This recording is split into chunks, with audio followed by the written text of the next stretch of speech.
All right, everyone. Welcome to the Monitoring as a Service demo.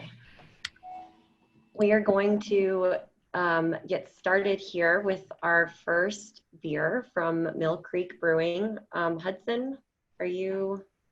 I'm ready. Can y'all see me? Yes. Perfect. Yep, there you are. Hey, how are you doing today? Doing pretty good. How are y'all? We're great. Awesome. So we're going to start with, started. yeah, we ready to go? Yeah, for sure. Cool. Well, we're starting with our Premium Light Lager Day, also known as 615.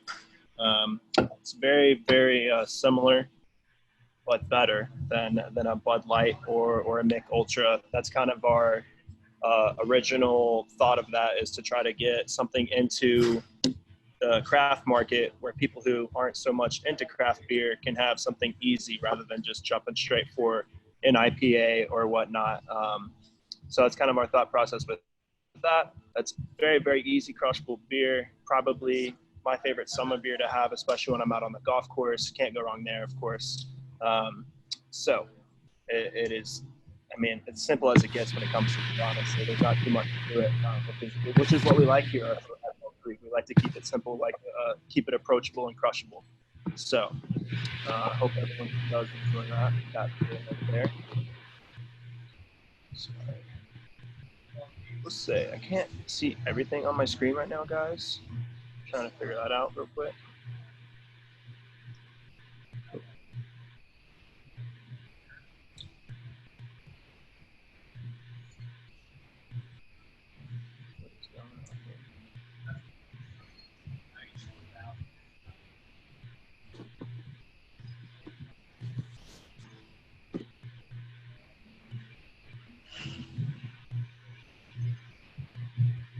All right. Thank you, Hudson, for getting us started. Yeah, we can see you. We can hear you. Sorry, I don't know what's going on with my computer here. It's jacking up on me. Oh, you're totally fine. I'm going to go ahead and let Joe DeMartino here take it away with his presentation that he's going to be doing. Joe is our practice director of managed services. Go ahead and take it away, Joe. Well, thank you, Tori. Yeah. Hello, everyone, and welcome. I am Joe DeMartino, practice director here at Advizex for a managed service practice. I'm very excited to take you through our launch of Monitoring as a Service. Also on the call with me is Chris Stoker. Chris leads our network managed service practice, and he is one of the lead architects for this offering. After I provide a brief intro into this offering, Chris will take you through a demo. Very short one, but impactful, we hope. I'll take you through the capabilities and the portal of it. And then also, as you know, Hudson Curtis from Mill Creek Brewing is on. I'll take you through some more beers. So quick agenda. And he said, we already kicked off with a beer. I'm going to take you through a quick 6-7 slides. I'm not going to bore you. And then we'll go back for another sampling. And then Mr. Stoker will take you through a little demo. And then we'll wrap up with a couple more tastings. So we're going to make this pretty well from the PowerPoint and demo pretty quick.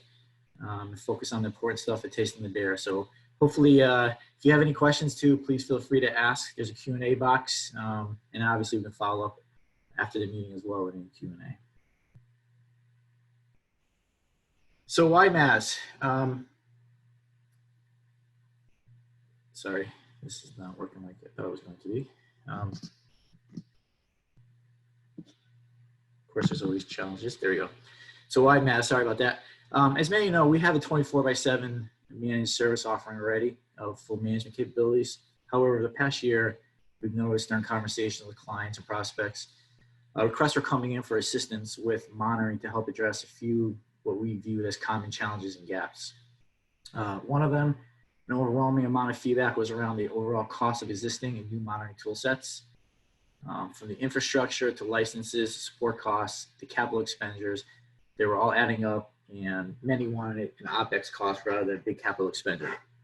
The next issue we saw was ongoing issues with gaps in coverage during off hours, weekends, holidays, even backup support for your existing clients, staff.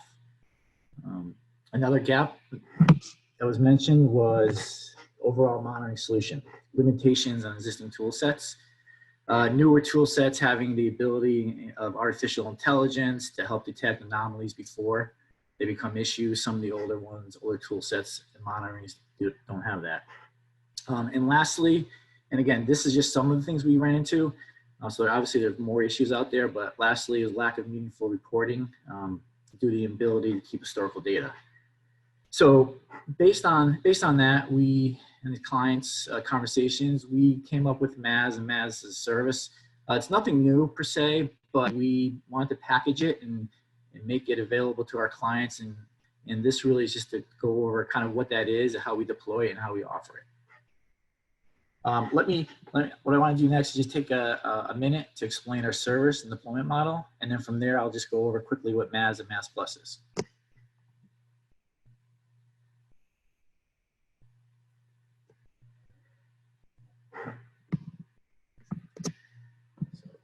So what is MaaS? This is a cloud and SaaS-based offering where we deploy a collector at each site. There are no agents installed other than the collector on a VM at your location, which points to our service. It is priced per device, IP address, and is a subscription-based model, so you have a monthly fee, thus predictable operational costs for the business. Our service is back-end with Logic Monitor, but it's enhanced with Advizex IP, thus ensuring key metrics to monitor are in place based on our decades of experience and expertise. And that's really, for us, the key point there is it's just not out of the box Logic Monitor, it's Logic Monitor, and then we put all our other key metrics that we learned over the last 20, 30 years in MSP business. Our service allows you the flexibility to decide how, when, and where those alerts are sent. They can go directly to your team and distribution lists. They can go directly to Advizex, and we can escalate based on certain criteria and even remediate. Our default is for Advizex to manage the tool for you. So all you need to do is open a ticket when you want to have move adds and changes to your monitoring tool sets. And we'll complete that on a 24/7 basis. And deployment models, we'll go over the packages, are very customizable based on what your business needs to meet the requirements.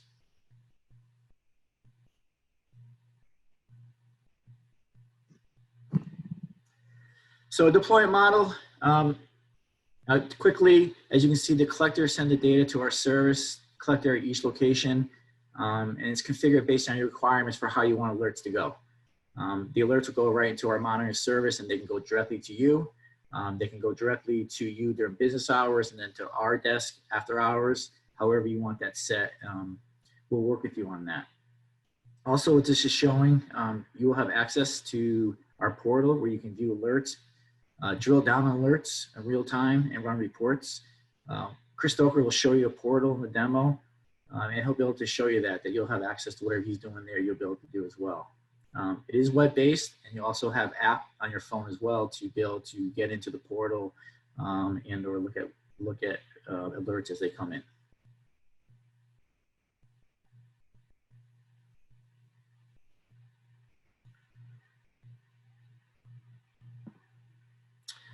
So as we said, we package. There's only two packages here. There's MaaS and MaaS Plus, and I'll quickly go over those for you so you understand. So MaaS, email alerts are sent to your in-house team directly. So we set the tool up, and then however you want it sent via email, we'll send it to your distribution list. And then we'll manage the tool for you though, meaning we'll take care of the moods, adds, and changes. So that's something you don't have to worry about. All you have to do is open a ticket with us, and we'll take care of adjusting an alert. Not adjusting it, but changing an alert or setting up a new metric or setting up a new device for you. It's a monthly subscription fee that includes a license, which is a per device. And then we have tool management time in there, and there's a one-time setup fee. We don't have a fixed fee at this point because it's just a matter of how many devices you have, because there's a little work up front to do. But it's not days and days of work. It's just the amount of work we got to set up and configure based on how you want alerts to occur. So MaaS is just pretty much you renting the license from us and us doing the tool management, and it's going to your team. MaaS Plus package is everything that MaaS is, but alerts can be sent to yourself, to Advizex team, or a combination. As an example, alerts can go to clients during business hours and to us during outside of business hours. This is really help and focus to help clients to help with the gaps that they have. Advizex manages the tool, client will send an email to Advizex to request moves, add, and changes, as in like MaaS. And the other thing with MaaS Plus, aside from the combination of yourselves or Advizex being able to deal with the alerts, is we can do remediation. Now that requires subscription units, which is our fancy way of saying a monthly bucket of hours. But those bucket of hours we can put in place, and you know, we envision this as when alerts come in, let's say holidays and weekends, you'll have a set of hours where we'll take care of the issue based on a certain SOP. That's all stuff that we'll discuss during discovery meeting and figure out if it's a good fit. And again, this is really to help to fill in some of the gaps that we've heard from clients where, you know, there's short staff at nights and weekends and holidays.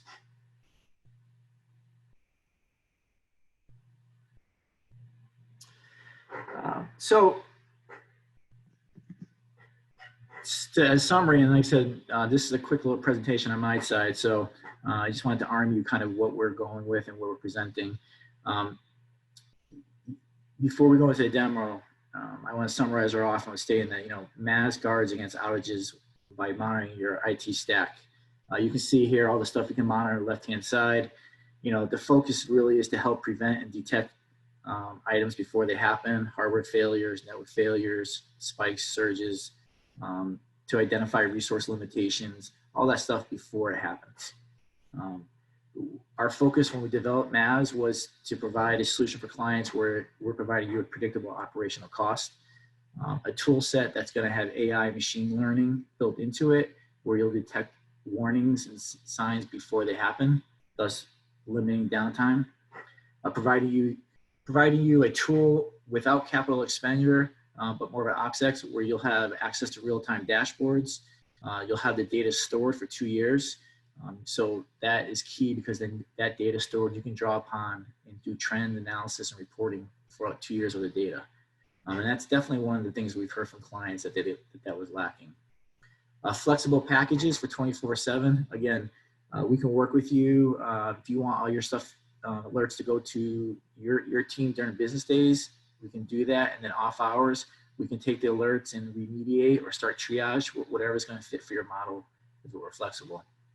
And then the key point is, you know, this is Logic Monitor behind the scenes, but it's Logic Monitor, and then we beef it up kind of steroids, where we're putting all our IP into it as well.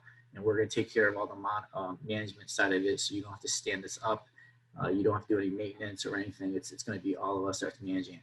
And all you have to do is worry about dealing with alerts if you want to deal with the alerts.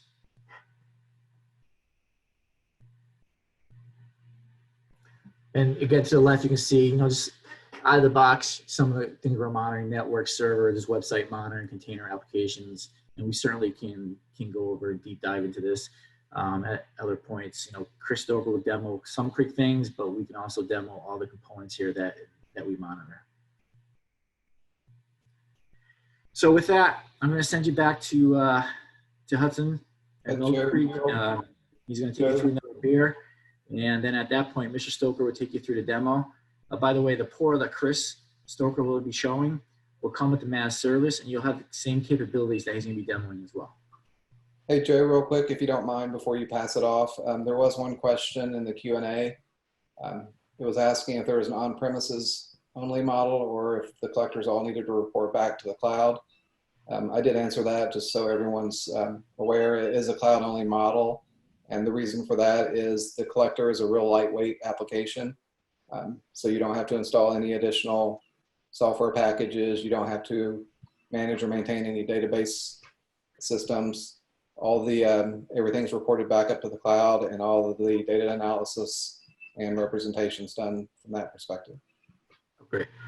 All right, great. Thank you, Chris, for answering that. And when you do the demo, I'll try to address it in Q&A that comes in. So great. And then, all right, so Hudson, I'll send it back to you then. And then after you take us through another beer or two, send it over to Mr. Stoker, and he'll take us through a quick demo. Yeah, absolutely. We'll go ahead and go through a couple more of the light ones that we have right now. I mean, everything's pretty light for the most part, but I'm going to switch it over to Lil Darlin right now and talk about our flagship beer. It's kind of what's has really made the name for us, honestly, since the beginning when we opened, which was 4 years ago. Honestly, we actually get mistaken for it. Lil Darlin is the name of the brewery sometimes, which is kind of funny, but it's all good. It's a citrus wheat beer, very, very light. It's only 4.5%, and probably the best comparison to this one is going to be Blue Moon. What I always like to say, it's a Blue Moon that you don't need an orange with. The citrus on it is beautiful. Kind of what some people mistake the citrus that comes from is actually the orange peel, and you actually get more of the citrus from the coriander that's in it. So essentially, our version is kind of like a opposite ratio of the coriander and the orange, which is it creates this beautiful citrus like I just talked about beforehand. Again, super crushable beer. One that you're going to find mostly out in the market as well. If you are out and about around town, you're going to see that tap handle all over. Kroger, you're going to see it in there all the time. Publix as well, Target, I mean, you name it, and Little Darlings in it. So we are very appreciative of what this beer has done for us as our brand. And like I said before, it almost is Mill Creek in a way.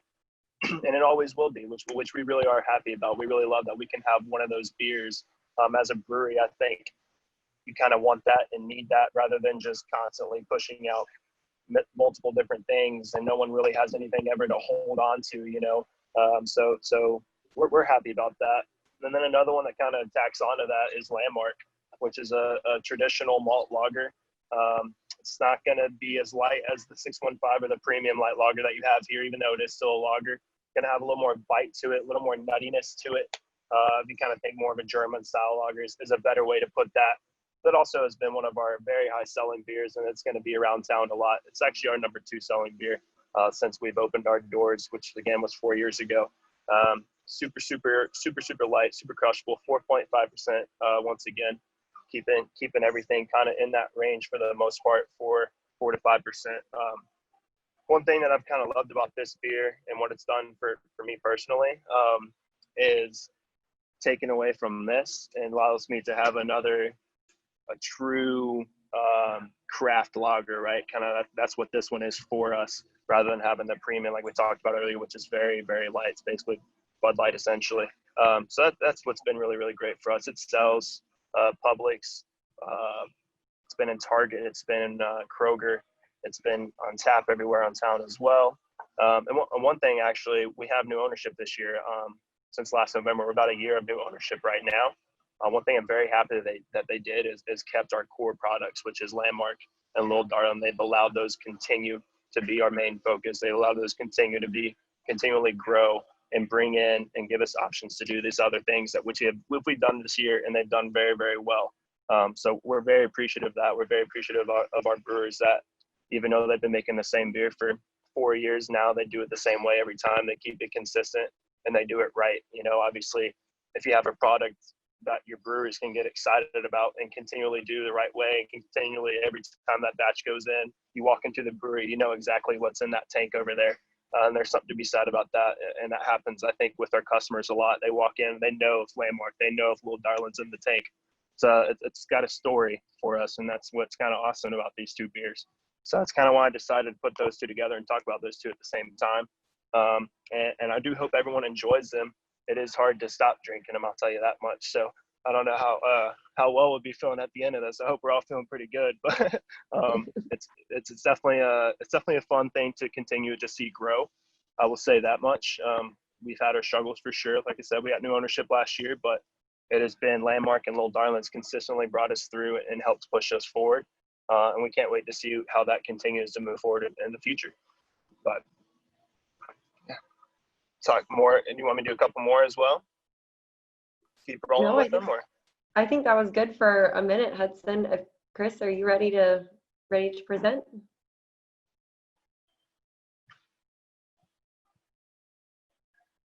Yeah, sorry about that. I was just getting ready to answer a question. So we had a couple of questions come in while Hudson was going over his presentation. The first question was, what operating systems can you monitor? So without any customizations, we can monitor Windows, Linux, Windows servers, VMware, both ESXi and vCenter. And from a appliance perspective, we can pretty much monitor anything that manages SNMP or SSH access. So for the network gear and storage and switching, things like that. The second question that came in was, what certifications does the MaaS offer? FedRAMP, SOC, PCI, DSS, etc. So currently it's an ISO 27000 certified and SOC 2 as well. I will have to dig into a little deeper to get more answers for you on that one, but those are the two that I know of for sure.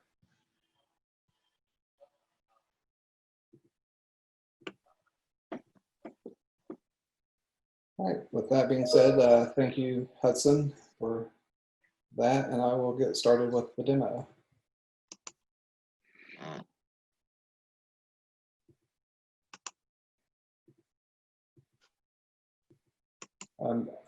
Joe, you'll have to stop sharing the screen.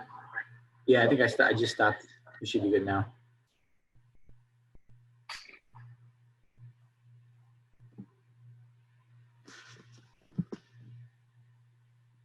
Okay, can you guys see that okay? It's coming up. Yep, there you go. Okay, perfect. So as we mentioned before, as Joe mentioned, this is a cloud-based service. So on-prem, the only thing that's required is a lightweight collector to be installed. And that can be installed on either Linux or Windows. And in general, we'd like to have at least 2 collectors installed in the environment for an HA failover scenario. That way, if one collector dies, it will take over. The only requirement as far as whether to install the collector on Linux or Windows is if we're going to be monitoring anything that requires WMI calls. If that's the case, then the collector would need to be installed on a Windows server. But other than that, it could be installed on a Linux server. So the collector does all the local data collection, SMP polls, SSH queries, things like that, collects the data, ships that data up to the cloud provider, and then that is stored in a secure database where all of the analytics and presentation occurs. So once the collector is installed, there's nothing remaining to do at the collector side. Everything is done through the cloud-based portal that you see here on the screen. So once you log into the cloud portal here, this is the main landing page that you'll receive. And you can set this landing page to default to whichever dashboard you wish or whichever location you wish. Along the left-hand side are the main menus that you have available. The first one's the dashboard. I will come back to that one here in a short bit. After that, you get to the resources tab. And this is where most of the data that you can find is located. So it's a folder-based structure, and it's a fully role-based access model. So we can control access to individual folders based on how we need to do that. So our default standard is we have a folder for each client. And then if the client has multiple locations, we can break those out per location. So as you drill back into this, a lot of these we don't have in the demo yet. We're just focusing on infrastructure for this call, but just kind of show you the type of things that we can monitor by default. So as you drill down, we can break it up, production, non-production. And if you get into the network side, further, and this is fully customizable however you wish to have it set up. But just to show an idea, so here we have a FortiGate firewall, and these are all of the data points that we can monitor on the FortiGate firewall without any customization. And this is all done via SNMP for FortiGate. So if you look at, we'll look at example for the SD-WAN. We pull that up, and then once you hit the individual data points, then you can drill into the data itself. So you get these graphs that you can look at from a single instance perspective. You can change your time period on how much data you want to see. So you can go back, custom date range. You can look at the last 8 hours, the last 2 days. So you can go back as far as data is available, which is about 2 years. And then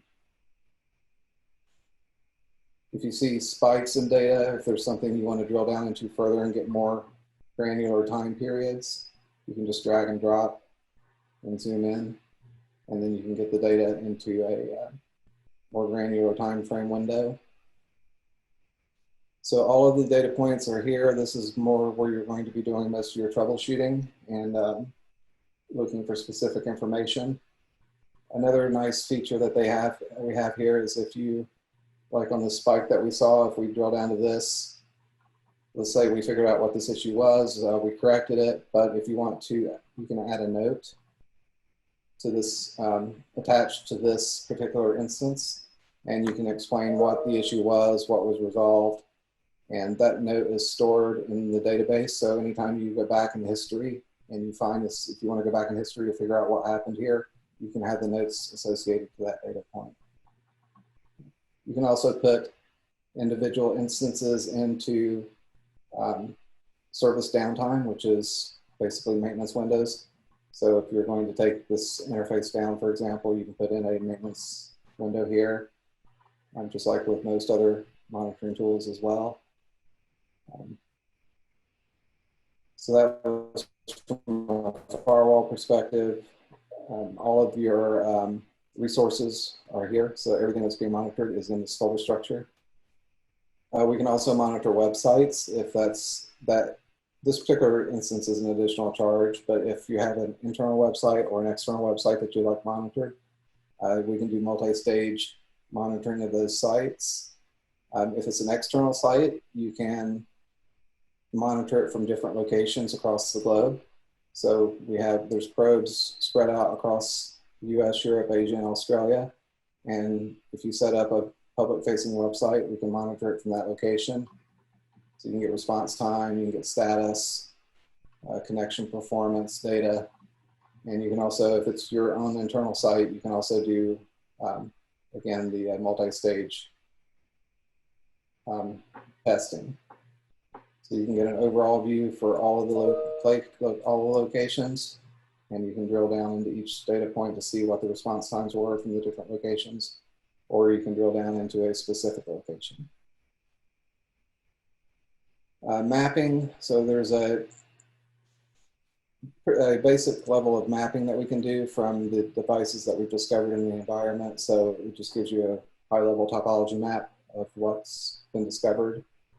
Obviously, if we're not monitoring everything in the environment, there could be holes and gaps here, but it does its best to do the topology map based on the discovery in the devices that we put in. Hey, Chris, Yes. a couple questions coming in that maybe I'll run by you, and if we need to get more information, but one of them is the polling interval for the MaaS solution considered real time? Also, how much estimated bandwidth does it need per endpoint? It is a typical SNMP polling situation, but it is based on the attribute that's being polled. So if it's something that needs to be polled quicker, the polling interval is reduced. If it's something that can be polled, every 30 minutes, every hour, every day, then that polling interval is adjusted for that time.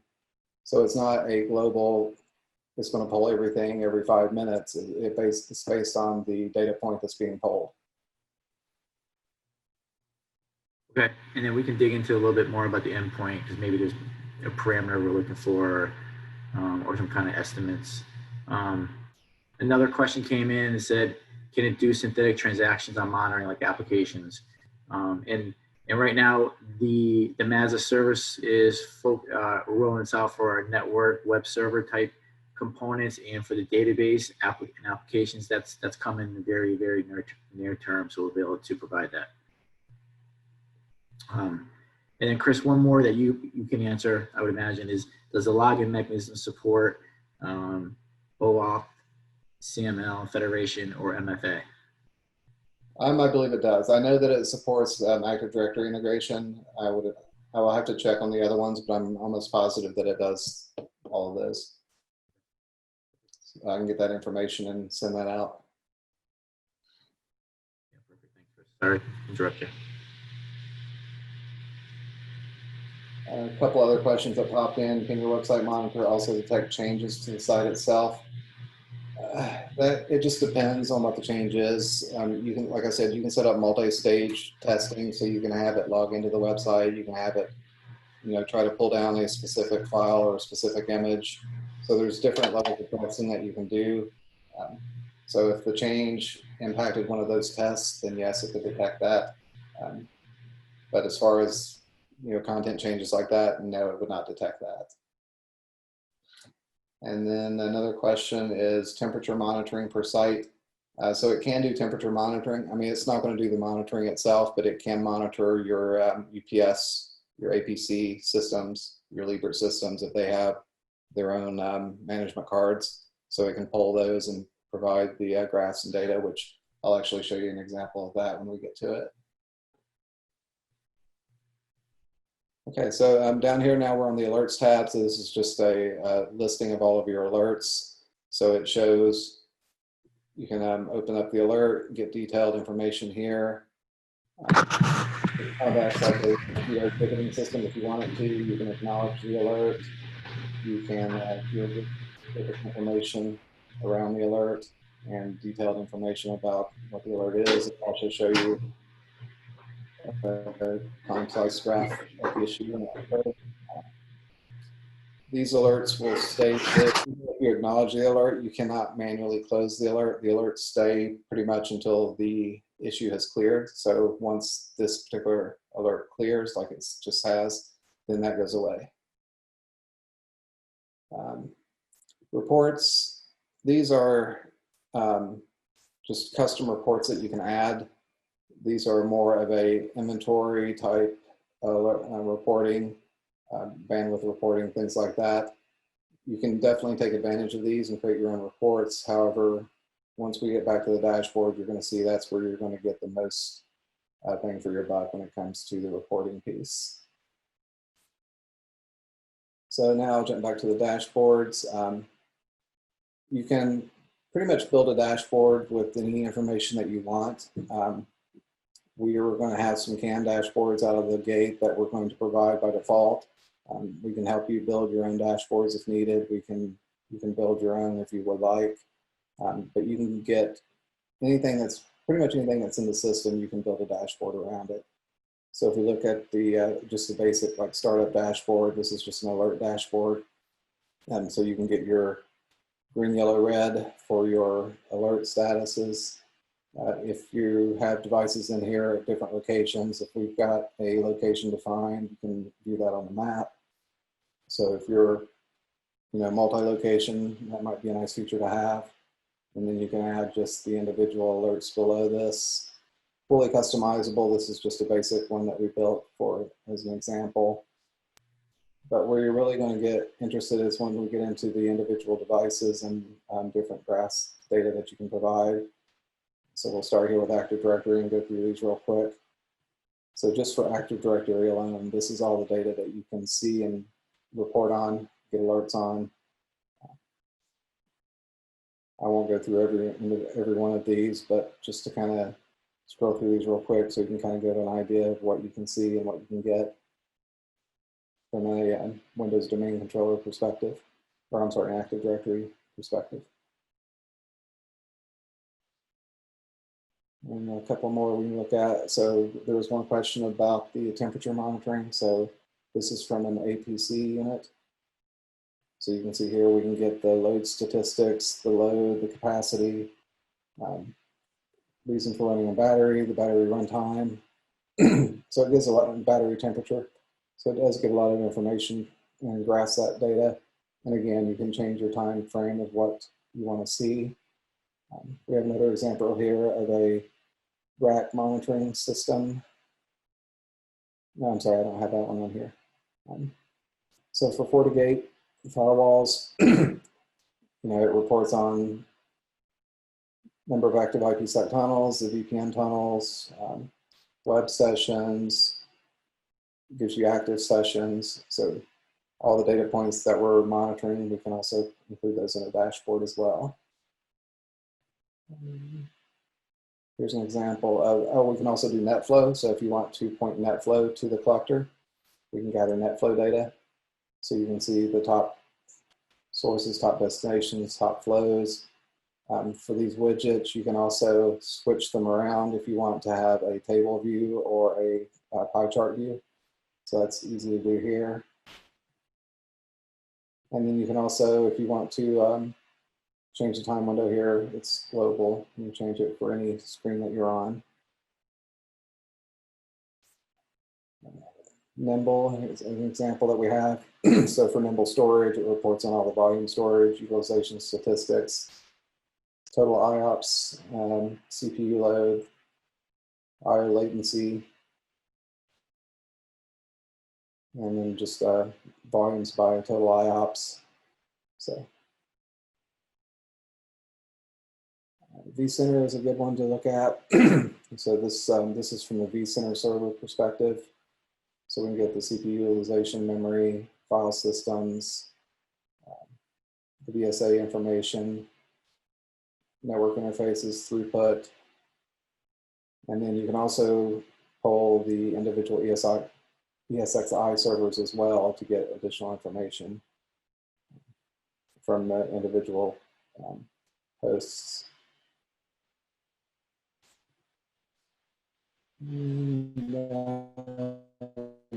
Those servers also, someone asked what OSs we monitor, so here's what you can see from Windows server perspective. And these are all done just via the WMI calls. So there's no agent installed on any of the remote servers that we're monitoring. It's all done from the collector. So I tried to keep that within 10 minutes. Hopefully I did pretty well. If there's any additional questions that we can answer, let's see.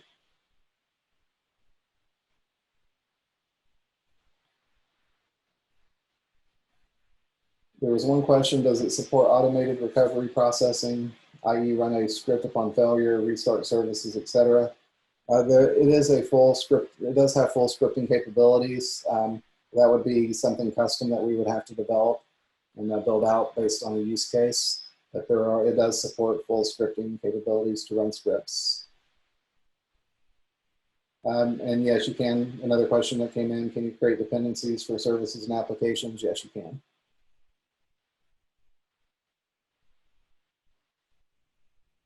All right, well, if that was the end, if there's any other questions, please feel free to let me know. Yeah, thanks, Chris. I was gonna say, and the thing to remember too is that this, what Chris showed is, every client will have access to this kind of portal to be able to go in real time and drill down on things as well. So that's what's important is, and the reports in here you can develop in the dashboards. I know Chris has spent a ton of time in there, but as if you want to learn more about it, we certainly can build a demo and dashboard based on your environments to kind of show you what the reports you're looking for. So thank you, Chris. Appreciate it. One additional thing I forgot to mention also, we do have the option of doing device backups as well. That is an additional license on top of the website monitoring, but we can back up network gear, firewalls, routers, switches. It depends on the vendor and the models, but we can do device backups, and those backups are basically checked on a periodic basis. And if there's a change detected, it'll perform a fresh backup, and then you can do configuration change reviews as well. Chris, looks like there are a couple more questions in there came in. It says, is there a module to detect gaps in monitoring? So if we lose connectivity with a collector, or if a collector loses connectivity with a resource, that will generate an alert through the dashboard. So yes. Can users of MaaS make their own dashboards? I believe, Joe, that is the case. Yep. Yeah, you can make your own dashboards. You'll be able to create your own dashboards of what you want to see, and that was to one of my points earlier. Is we can work with you and show you kind of what kind of dashboards you can create out of the box. There's a whole bunch that come out of the box, and then there's stuff that you'll be able to create on your own based on what you need for your business. And the system uses a token-based technology, so every device, every folder can basically be represented by a token. So for example, for this Windows Server dashboard, they're real easy to build if you're, unless you want to get really crazy custom, but you can basically say, start at the MaaS demo folder, any folder after that, then I want to look at the servers folder, production, and then Windows. So it's fairly easy to build these dashboards. It's not that difficult. And the last question is there. It's about how does it stack up against What's Up Gold or SolarWinds, and there's a lot of other competitors out there. And I say it's just we would have to come in and show you a standpoint of what we can provide you from a monitoring standpoint to meet your business needs. SolarWinds obviously is well known. This is a SaaS-based model, so there's nothing to worry about updates. We don't have to maintain anything. Everything's pushed down. The latest technologies that are out there, ways to monitor them, are pushed down automatically from Logic Monitor. So it's one less headache. And then, from a standpoint of costs, again, this is the OpEx model, meaning you're going to get support, you're going to get the infrastructure and everything within the SaaS-based model. So the only thing you have to do is pay for the license on the monthly costs and some of the tool management aspect of it, and a VM or two for each of the sites, so we can put our collector out there. But we'd be certainly, like you said, Chris, myself, would be happy to go over a deep dive more into this on individual calls to show you, all the other value aspects of it and what you can and can't do with it. All right, perfect, Joe. Thank you. It looks like we have one more. Do we have a non-VM collector? So the collector agent doesn't necessarily have to be installed on a VM. It can be installed on a physical box as well.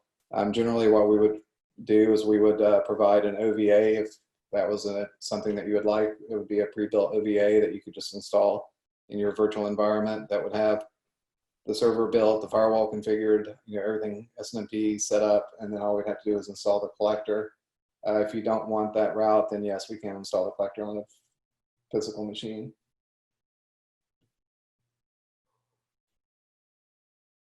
All right. Okay, well, if there's no other questions, then I will pass this back off to, I believe it is back to Dustin, or Hudson, I'm sorry. And if any questions come in, we can answer or type it as well. So I know Hudson's going to take us through the last couple of beers, and then we can just continue with the conversation as well. So thanks, Chris. No problem. Hudson, back to you. You get to unmute yourself. Here I am. Awesome, guy. Well, first of all, I want to say this is absolutely fascinating. For someone who is out and selling beer all the time and whatnot, I don't see a lot of these types of things going on. So it's actually pretty cool to be a part of this. I want to say thanks, guys, real quick for that. But moving on to our last couple of things that we got here, a little bit different. First of all, I just want to say, going back to the fact whenever you have great flagship products, you get to do some fun things every once in a while, get to try new stuff. And one of those is a seltzer, which is obviously has come into the market really, really big the last couple of years. We are the first national brewery to do seltzers. Here today, we have the Peach Seltzer in front of us, which is personally my favorite. Tends to be the taproom favorite and pretty much a favorite anywhere I go. We are, like I said, the first national brewery that did seltzers this year. So we were super excited that we got to be the first to the curve on that. We immediately got a 50-plus store MAPCO deal with that with our variety pack, which is a 12-pack of peach, lime, and tangerine. All very delicious. But like I said, the peach is my favorite, so they picked a good one today. Great thing about this is it is only 100 calories. There are no added sugars. Everything's very natural in it. It's gluten-free. Who doesn't love that? And it is way more natural flavoring tasting than the White Claw, Truly, and some of the other big domestic brands that you're going to get. And also with it being local, tends to sell a lot better around here, at least, than it would, straight up downtown Nashville when everyone's drinking Truly or White Claw. So it's given us a little reach on these little outskirts, other sides of the market like Franklin, Brentwood, Nolensville, obviously where we're at down here.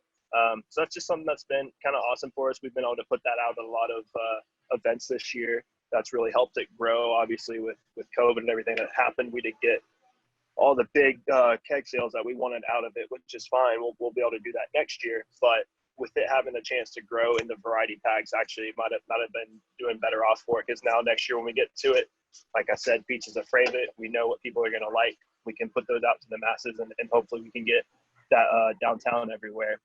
Another one that we did, which we have started creating a lot more of, is our light IPA, or just IPAs in general. We've been doing a lot more of, and our distributor has allowed us to do that. This one that we have today is the light. It's the Easy Days. It is not a gluten-free, but it is gluten-reduced. So whatever that really means, right? It's just something that they like to tell us. It's just a nice talking point. But it's an IPA that's only 4.5%. It's not really a session, which with session IPAs, in my opinion, people do love them. But for me, they don't always have the best bite to them, right? They're going to be very, very light. not always going to have the hoppiness to it. But with this, you still get hoppiness. You still get the IPA in it, and it's also 4.5%. It's also not extremely bitter like a lot of IPAs are.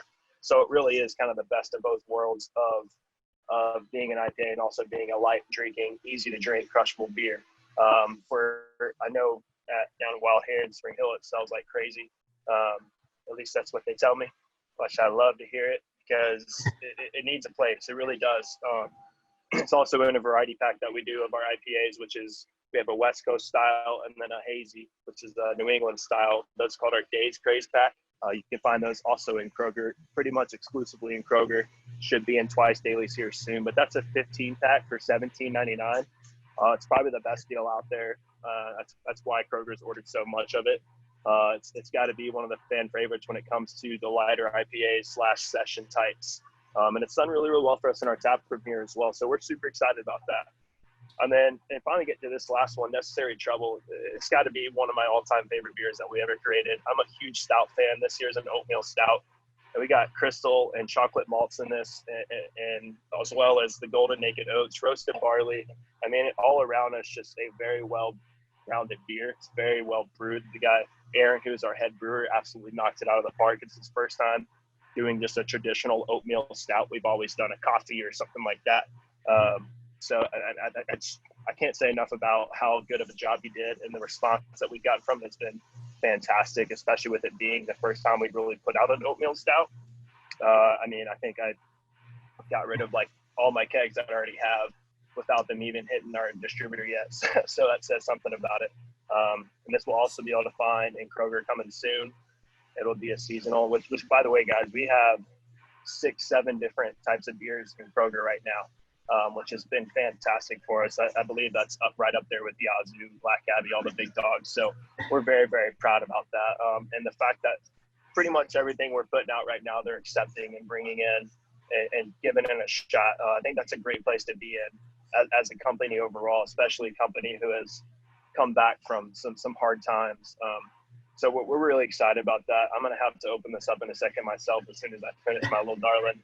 It's just that good. But yeah, guys, I mean, there's not too much more to the beer that we have right in front of us. Like I said, all of our stuff is very approachable, and that's what we want to keep it on. We like to not have to explain our beer for 45 minutes, right? Like I go into these meetings all the time, and it's nonstop science project type stuff, which can get very overwhelming as a consumer. So if we can continue to put out product that's very understandable, and like I said, crushable before, it's got to be my favorite word to use.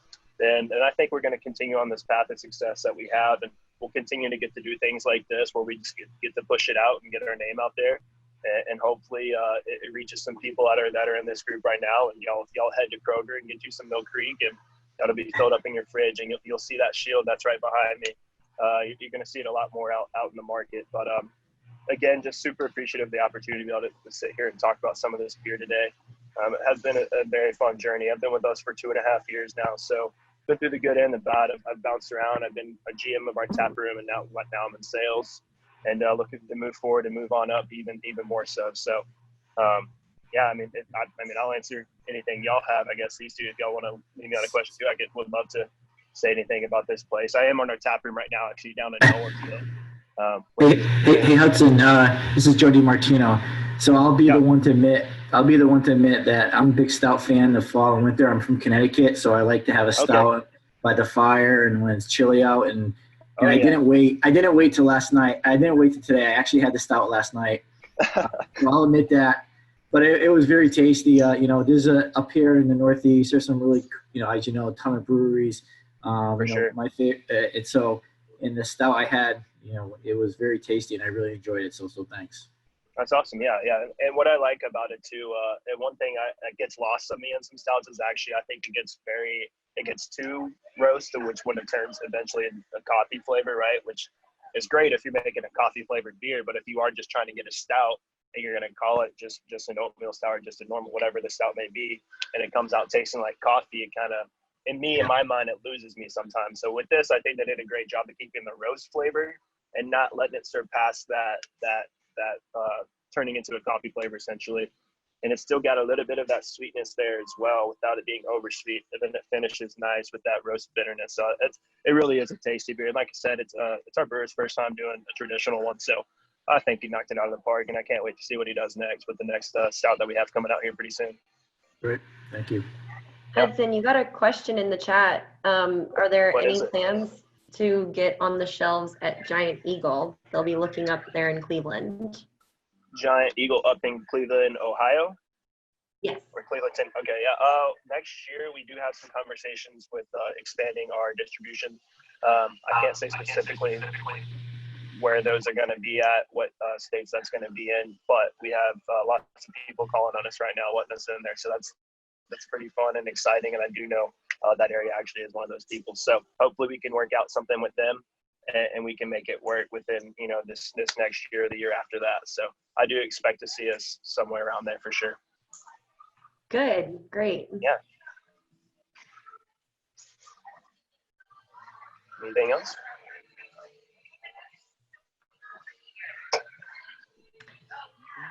I don't have any other questions. Oh, I have horrible eyes, by the way, so there's no way I can read that on my screen. It just pops up so little if there's a question. They're saying Those are great. They're saying we can monitor your brewing components as well. I like that. I love that.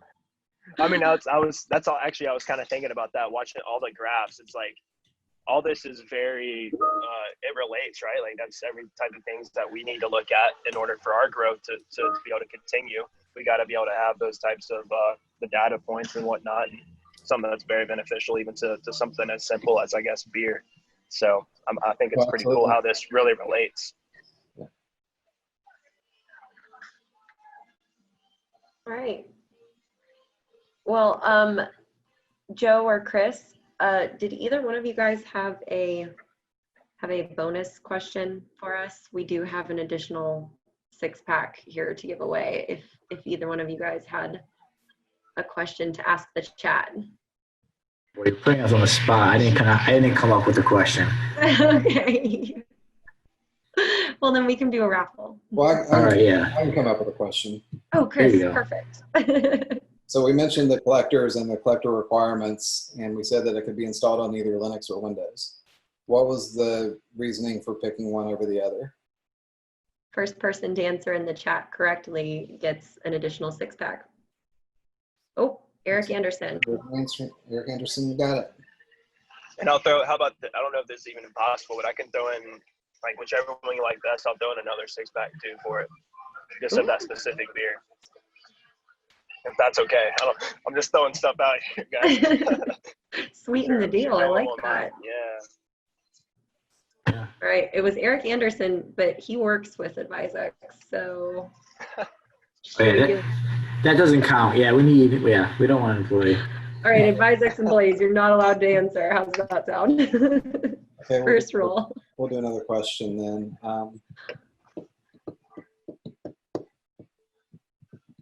So I mentioned 2 components that was not included in the base licensing cost. Can anyone name those 2? This is for 2 6-packs. Anyone other than Advizex? Joe Clark, you don't count.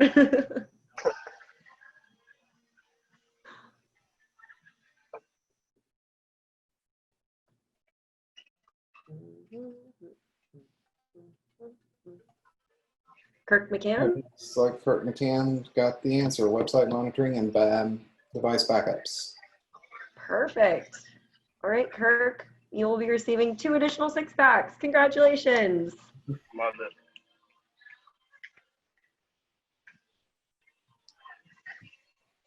All right, everyone. I guess if that's all for questions and all for beer tastings, I guess we can wrap it up here. And if any questions come up, feel free to reach out to us. We're here to answer any questions you have. Yeah, thank you guys. I appreciate everybody joining. I know end of the day it's tough too, but from Advizex, I'm sure, and as well from Mill Creek, we're excited you guys joined, and certainly welcome the opportunity to discuss it further with you. So thank you guys for joining, everybody. Thank you. Nice job. Thank you. Guys, hope everyone enjoyed the beer. Thanks. This beer will show up anywhere. It can always help, right? That's very fair. It's an easy convince. Right. I'm gonna Nice make job, a, Hudson. I'm Thanks, gonna make a guys. t-shirt of that. Yeah, thank you, Good. Hudson. That was great. Yeah, great. Cheers, guys. Thank you, Cheers. everyone.